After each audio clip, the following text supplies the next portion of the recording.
Honorable Chief Guest, Mr. Tahrin Aman, MP, Private Industry and Investment Advisor to the Honorable Prime Minister. Guest of Honor, Mr. Lokman Hussain Mia, Executive Chairman, BIDA. His Excellency Charles Whiteley, Ambassador and Head of Delegation to the European Union. Her Excellency Winnie Esther Peterson, Ambassador of Denmark. Her Excellency Alexander Berg von Linde, Ambassador of Sweden. Celia Finnes Venable, Charge d'Affaires, Royal Norwegian Embassy. Our special guest, Mr. Farooq Hassan, President BGMEA. Mr. Fayez Murshid Qazi, Director General, Multilateral Economic Wing, MOFA. Mr. Hassan Rashid, Managing Director and CEO, Prime Bank. NCCI members, leaders, stakeholders, ladies and gentlemen, a very good morning to you all.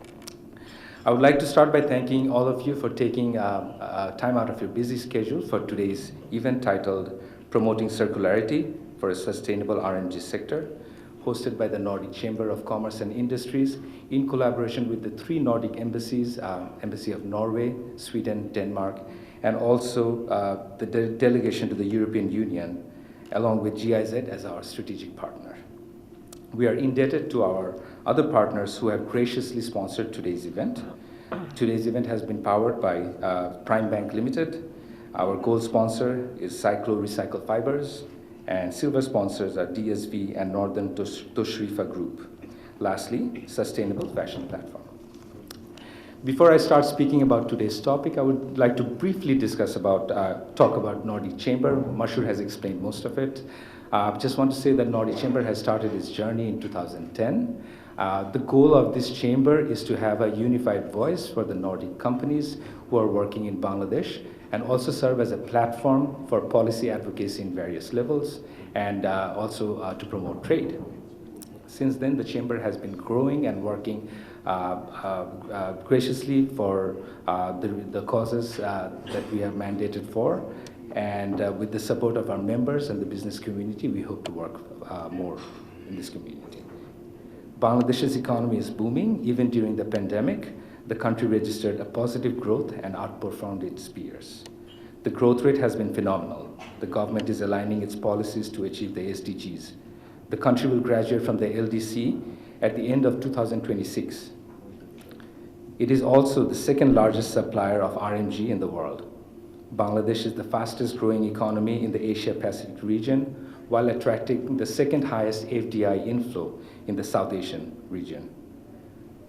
The country is tipped to continue its growth trajectory and will soon reach its $500 billion GDP. The Nordic countries and EU are important trading partners. For Bangladesh, around 5% of Bangladesh's total export goes directly to the Nordic region, which has grown from US $1.28 billion from 2019-20 to $1.46 billion in 2020-21. The RMG sector is the driving force behind this export-led growth, which employs about 4.2 million workers, 60% of which is women. So this sector is also contributing to the increased participation of female in the formal workforce. The country is the 2nd largest sourcing destination of RMG products. This sector accounts for over 80% of Bangladesh's total export to the world, earning over $42 billion in 2021 and 22. The textile industry has resource-intensive supply chain that generates significant waste and releases a lot of hazardous compounds that pollute air, water, and land, making it one of the most polluting sectors in the world. Fashion's linear model requires radical transformation, and circularity could address the most pressing issues facing the global apparel industry, such as climate change, pollution, and waste, while also creating opportunities for responsible growth. Climate action and sustainability are overarching priorities for the Nordic countries and the European RMG brands. As such, sustainability of the environment, production processes, and even auxiliary services related to the sector are being re-evaluated in line with these global agenda of the brands. Over the past decade, most consumers and RMG buyers of Bangladeshi products have emphasized on sustainable practices in their business model.